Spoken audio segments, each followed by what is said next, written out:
Today on Ignite News, how the HSR's pilot project is affecting Hamilton businesses. Change is difficult for people, particularly we're hearing from the 5 or 6 businesses that have reached out to me, the ones that have been around a long time. And Hamilton's Big Top restaurant tries to restore a 60-year-old mural. I would like to restore it if I could. I am on a budget because, when you do construction, one thing after the other opens up more and more. All this and more coming up on Ignite News.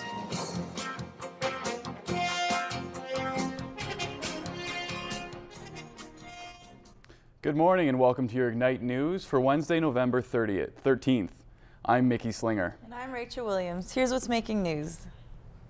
Police are investigating the murder of a woman who was found dead at her apartment on Riverdale Drive near Queenston Road. Emergency crews were called to the scene around midnight. A man has been arrested, but the relationship between him and the victim is unknown.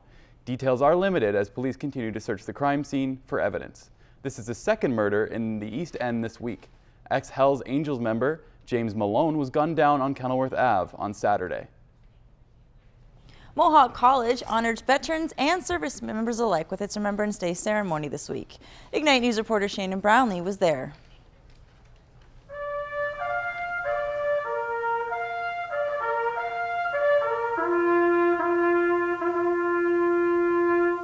As the moment of silence commenced, the audience stood together and in unity remembered the soldiers who fought for our freedom.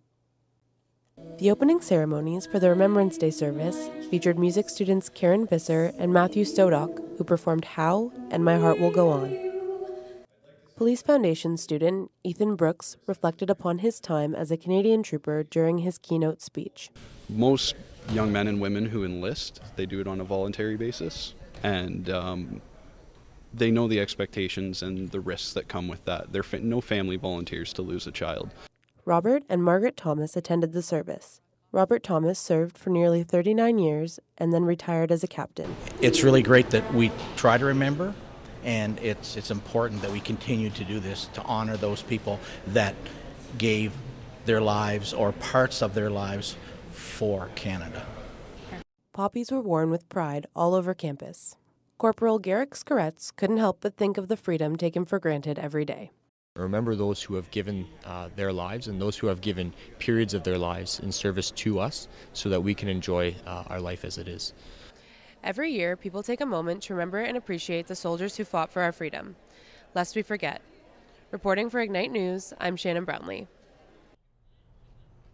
Toronto City Council seeks to isolate Mayor Rob Ford and govern without him until next year's municipal elections. The first motion would call for Ford to take a leave of absence, apologize to Toronto residents, and cooperate with police. If the first motion is refused by Ford, the council will ask the province of Ontario to pass legislation to remove the mayor from office. The city council itself has no authority to oust Mayor Ford because he has not been convicted of a crime.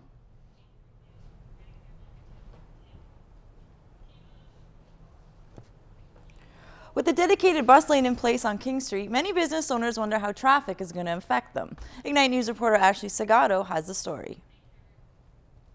Ever since the dedicated bus lanes were implemented in late October, long stretches of traffic were causing headaches not only for drivers but for business owners in the downtown core. The pilot project was initiated by the Hamilton Street Railway and approved by the City of Hamilton to improve public transportation in the city core. Gordon Thompson owns a pawn and jewelry shop on King Street and says that the bus lanes is hurting businesses downtown as drivers seek alternate routes. It simply isn't working. It's causing tremendous amount of congestion. People are finding other ways to come down downtown Hamilton. While Thompson has no plans to leave the downtown core after 52 years of business, recently the controversial owner of Hillbilly Haven closed down his restaurant alleging traffic caused by the bus lanes impacted his business tremendously. City Council for the downtown ward, Jason Farr, says the initial start of the bus lanes did cause traffic problems. However, no other businesses threatened to close their doors as a result of the bus lane. Change is difficult for people, particularly we're hearing from the 5 or 6 businesses that have reached out to me, the ones that have been around a long time. One business that is not affected by the traffic from the bus lanes is Jet Cafe. Owner Jeff Valentine says that his business has not seen any drastic changes since the start of the bus lanes. We haven't noticed any change in our business. Certainly there's not been a drop in the number of people coming in. One thing is for certain, business owners will have to adjust to the dedicated bus lanes as they will be in place for a year. After that, the City of Hamilton will decide whether or not to add more bus lanes. Reporting for Ignite News, I'm Ashley Segato. Hamilton police have made an arrest for a series of graffiti incidents on several road overpasses. Just after 3 a.m. on Saturday, a police officer watched a 19-year-old tag a concrete structure along the link at Upper Wentworth. The arrest was made and cans of spray paint were found in the suspect's backpack. 19-year-old Christopher Arujo has been charged with mischief under $5,000. Some U.S. military equipment landed in the deep end of Lake Ontario yesterday as a military drone crashed during a training mission. State officials say the MQ-9 Reaper had flown out of Fort Drum and was lost over the eastern side of the lake around 1 p.m. Reports say the drone was not armed and no one was injured. The drone is used to train Air Force pilots for surveillance and attack missions. The cause of the crash will be investigated.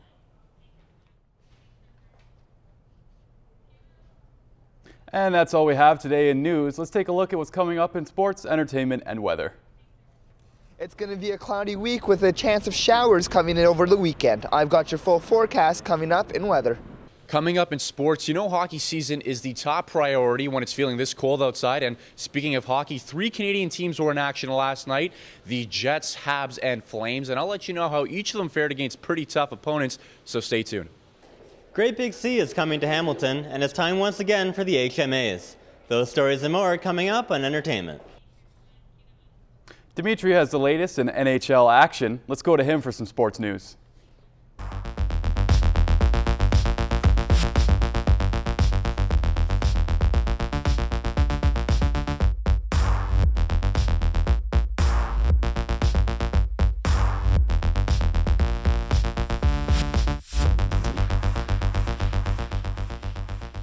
Thanks, Mickey. Well, in NHL action last night, the Tampa Bay Lightning began life without their leading goal scorer, Steven Stamkos, picking up a huge 2-1 shootout win over the Canadiens.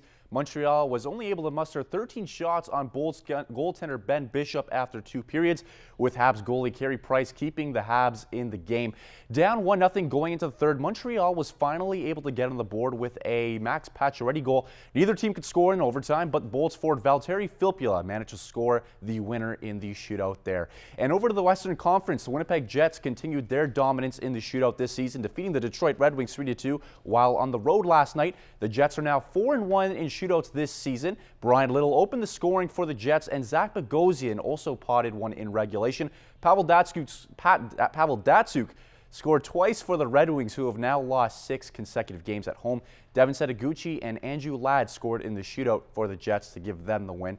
And staying in the West, the San Jose Sharks were able to snap a 5-game winless skid against the Flames in Calgary last night. In a game dominated by the Sharks, Calgary was able to take San Jose to overtime despite being outshot 35-13. The Sharks were able to get the much-deserved extra point in OT after defenseman Brad Stewart jumped in the rush and deflected a Joe Thornton shot past Flames goalie Rito Berra for the winner. And that is all for me with your sports. Let's check in with Chris Leckett for the latest in entertainment news.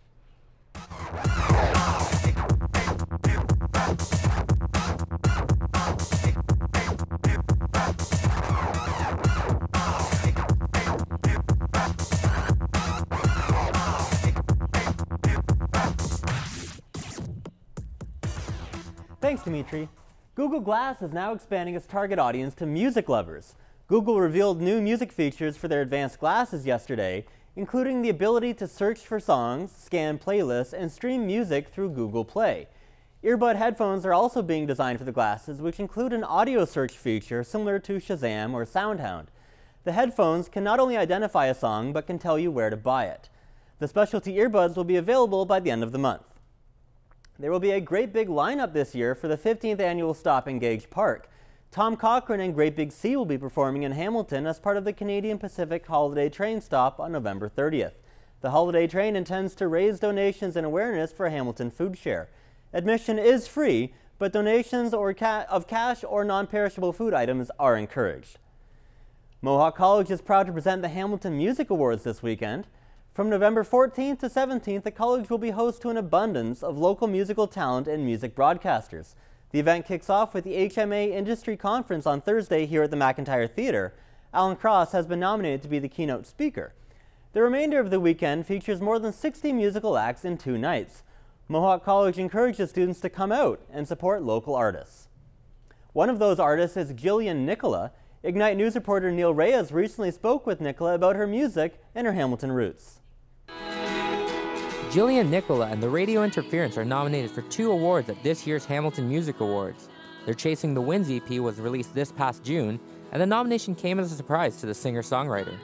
It's very exciting. It's really an honor.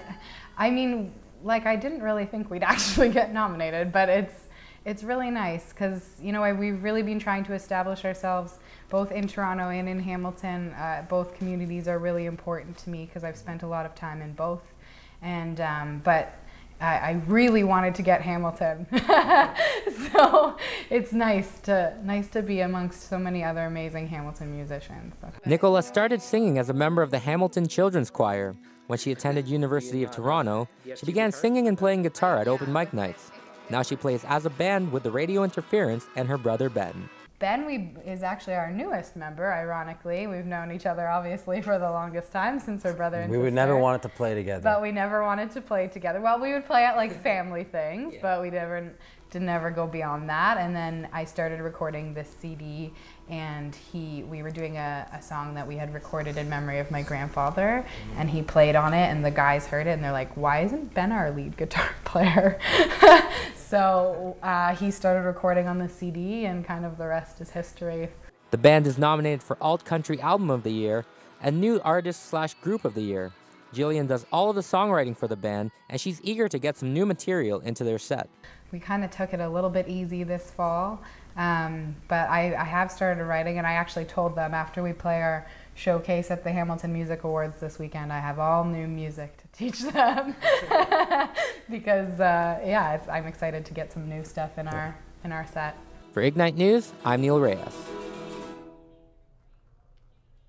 Now it's time for our weekly Pay It Forward segment. A weekly look where we look at people and organizations who are giving back to the community. Ignite News reporter Jerry Lynn looked into Mohawk's Walk Smart program. Jerry, what does Walk Smart do for Mohawk College? Chris, the Walk Smart program is a 4-hour campus protection program that runs from Monday to Thursday nights. It is volunteers such as first-year student Chris Desjardins who make this program run smoothly and safely.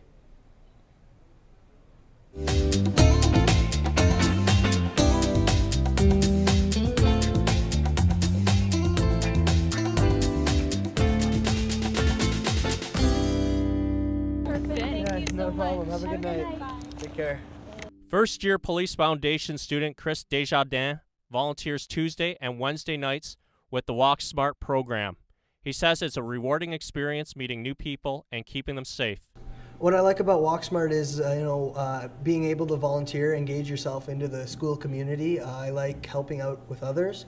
I also like meeting other people. So when you do the Walk Smart program, you do meet a lot of new people. You meet, some funny people, some serious people. You just variety of us, and you ask questions about their program and stuff like that, and you interact. And I really like that aspect of it. Walk Smart student coordinator and second-year journalism student Sean Marenka says that it is volunteers like Chris who make this program work effectively. Chris is a phenomenal volunteer. He brings a great energy to the campus, and it's always great watching him walk around and talking with the people that he's walking with, and everyone seems excited to be walking with him. Walk Smart volunteers are available Monday to Thursday from 6:30 to 10:30 p.m. They'll walk you to your car, bus stop, or house if you live nearby. For Ignite News, I'm Jerry Lynn. That's all for your entertainment. Let's head over to Adam with your weather.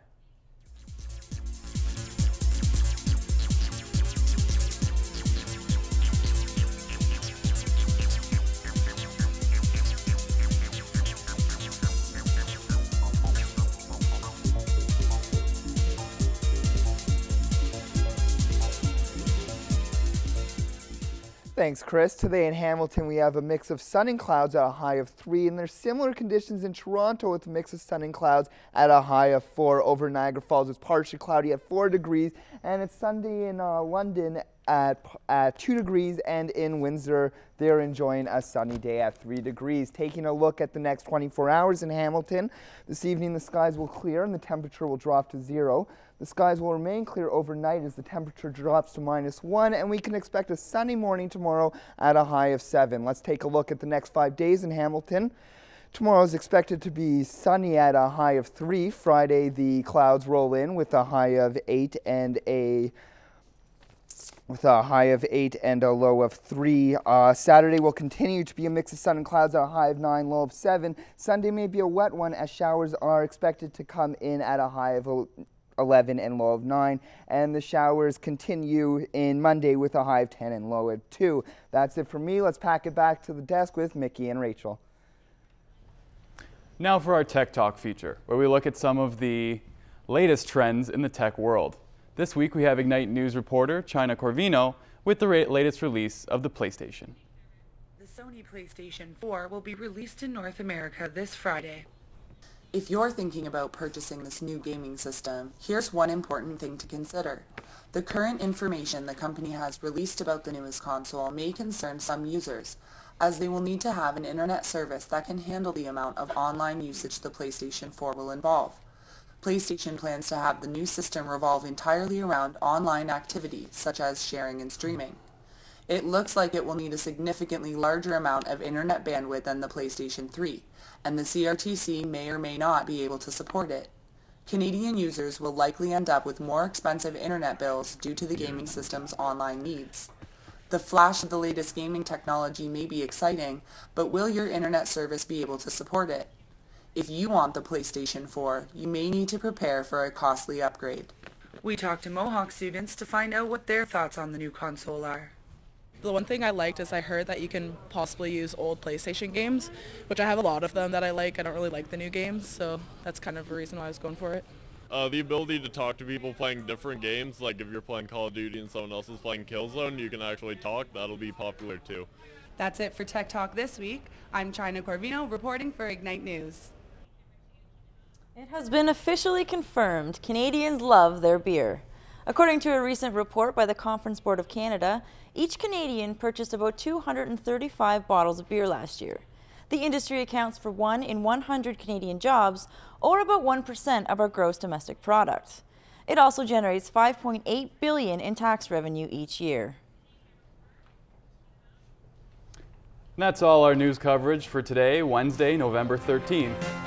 I'm Mickey Slinger. And I'm Rachel Williams. Thanks for watching, Mohawk.